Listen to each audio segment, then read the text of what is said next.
Welcome to my third commentary video, as I consider the genre to be aptly labeled. I'm learning as I go. I have a better microphone that I'm using this time. Hopefully you can tell that difference. In my first two commentary videos, I used clips from Tim Keller and Rick Warren talking to Carey Nieuwhof about the state of the church and the relationship of church to culture, and then a little bit of touching on the effect of COVID. But my main focus is this relationship between church and culture.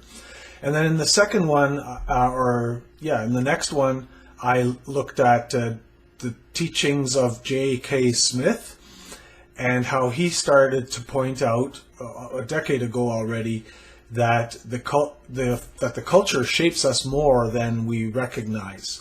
That cultural rituals or liturgies shape our values and what we love more than we realize, and it is something that we should be aware of in the church, and we should also enhance within the church so that the activities, the liturgies and rituals of the church are actually formative and shape us. So with this one, I'm going back to something that came up in the first one where Tim Keller mentioned that a previous conversation that he had with Carey Nieuwhof. So I looked that video up, and I have a nugget out of that one that is relevant, and it just fleshes out a little bit more what he was referring back to. So that video was taken, I think, as COVID was just breaking in, and before Tim Keller knew of his diagnosis of cancer.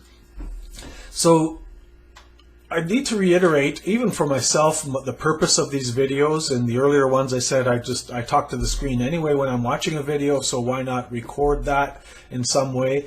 That remains my main reason for doing this, and just see if it gets traction and if people value it or find it valuable.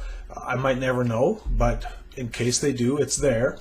And I realize that in what I'm selecting, I'm also I feel an urgency to give church leadership an opportunity to consider some of these bigger questions, particularly in a time of COVID when we're on the threshold in most of the North American church of finding what the new normal is going to be. So that's my reasoning at this time. That could fluctuate. I have two videos in the hopper. One a conversation with Simon Sinek, and another one a facilitated conversation between N.T. Wright and Andrew Murray that I found fascinating on several levels. So those are in the works. I'm soon going to be in a situation where I'll have a bit more time to create these and to study for them, or to prepare for them. So I wanted to state that. At the point of the clip that I'm about to show you, Carey has asked Tim about positives that he sees in the church in North America. And there's some waffling there about Tim really wants to say that he sees more negatives than positives. But then he says he sees as a positive the increase in multiculturalism, multi-ethnicity within the North American church. And that's a good adjustment to the reality of the demographics, I would say, and he sees that as a positive. So after that, Carey asks this. What are some of the challenges you see over the last decade? Well, I just see exactly what Leslie Newbigin saw, and so this is nothing but, don't give me any credit for this at all. I'm just channeling him. He would say that for 1,000 years, the Western Church assumed a mission model in which most people in the culture would feel some social pressure, or at least see some social benefit to going to church. Yeah. And the culture created people that had the basic furniture for a Christian worldview. That is, they usually believed in a personal God. They often believed in an afterlife, heaven and hell. They believed that they should be good and they weren't perfect, and that therefore they did need forgiveness. So you could call those the religious dots. Mm-hmm. Belief in God, belief in an afterlife, belief in the moral law, belief in sin. And so the church could assume that people would just show up in church if they were invited, or they would show up in church maybe at Easter and Christmas, or maybe for weddings and funerals, and they would, if they came, they would have a general respect for the Bible, and they would have some basic understanding of these things. And evangelism was just waiting for people to show up and then connecting the dots.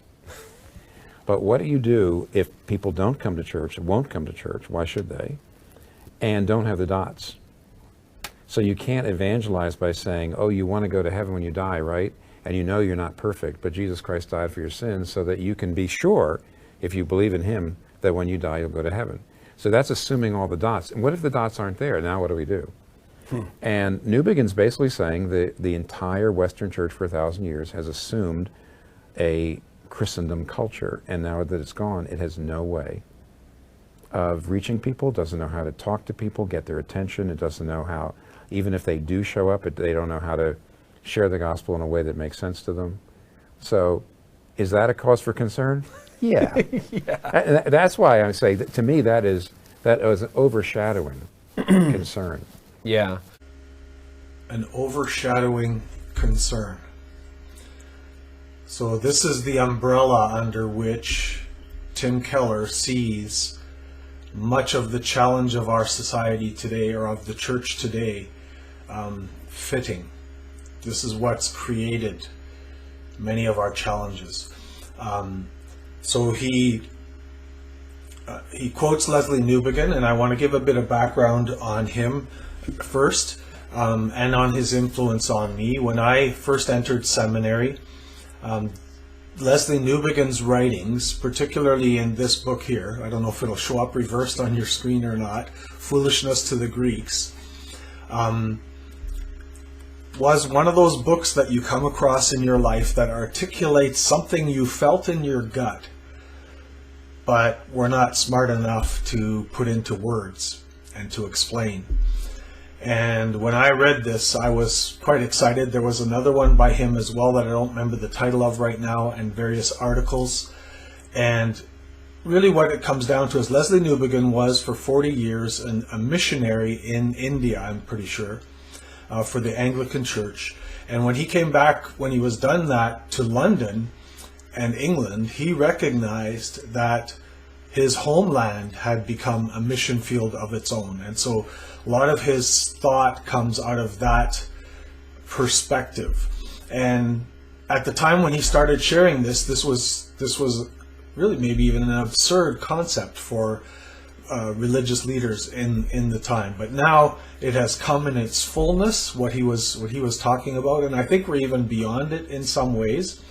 So these dots, or furniture, that Tim Keller talks about, some basic values that were part of the culture, and even is part of what you hear people longing to get back to. You know, we didn't have to lock our doors because everybody respected private property, for instance. There's just a myriad of these. And so there was enough sense of depravity in people that this formula worked for years and years and centuries, and like he says, 1,000 years. This has been built into the assumptions of how the church does its work, I'll call it, its liturgy. And so that's gone. That's gone. Some of these basic values are no longer there. Some of these dots are no longer there. And what has also happened is that what used to be a dot that was associated with the church, let's say equal rights or equality of all mankind, have been elevated into a value system of their own, apart from the original roots of the dot. There are many of these, and that's what we're dealing with now. And I think Tim Keller is absolutely right that we don't have a whole lot of ideas about how to address that. This is where some of what one of my colleagues is involved in, and something I'm very interested in, which among us we call estuary thinking or estuary approach, is one of the possibilities of a way out of this. I also personally see COVID as an opportunity, you could say, provided by God, to rethink who we are as church and how we do church. And the videos that I'm planning, particularly listening to Andrew Murray speaking to N.T. Wright on the Unbelievable Conversation or something it's called, gets at that. It's just fascinating to me that there are people out there who consider themselves Christian agnostics, I think, or something like that, where they value Christianity as a root part of the culture, and they're somewhat bothered by Christianity not fulfilling its mission. They're worth listening to. In the same way that when I first saw that Jordan Peterson, because he's kind of in that category himself, started selling out lecture halls in Toronto, doing lectures on the Bible from a Jungian perspective, or from his own particular Jungian perspective, and people were paying to go see those, to listen to that. They're available online now too. While churches nearby were free and empty, that was a message. That was a wake up for a few of us. And just very briefly, I have a video on estuary. I don't know how accessible it is, but estuary is the idea that the church, to visualize it, that the church, which is intended to be by God the source of living water, spiritual refreshment for the entire world, has over time built walls around that well of living water until there's so much of it that it's actually stagnant and the walls are still there. And the most fertile areas and ecosystems in the world are the places where rivers meet oceans, and the silt sits there, the rich silt, and all the kinds of wildlife meet, and there are dangers to that, but there's also a very, very great fertility to it that some of us, particularly Paul Vanderklay and I, out of having run Jordan Peterson meetup groups. So these would be groups that have no church context whatsoever, where conversations could be had about deeper things. And we both found out that the desire for these conversations is strong out there. And again, that's hinted at a bit in some of the video clips that I'm using as well.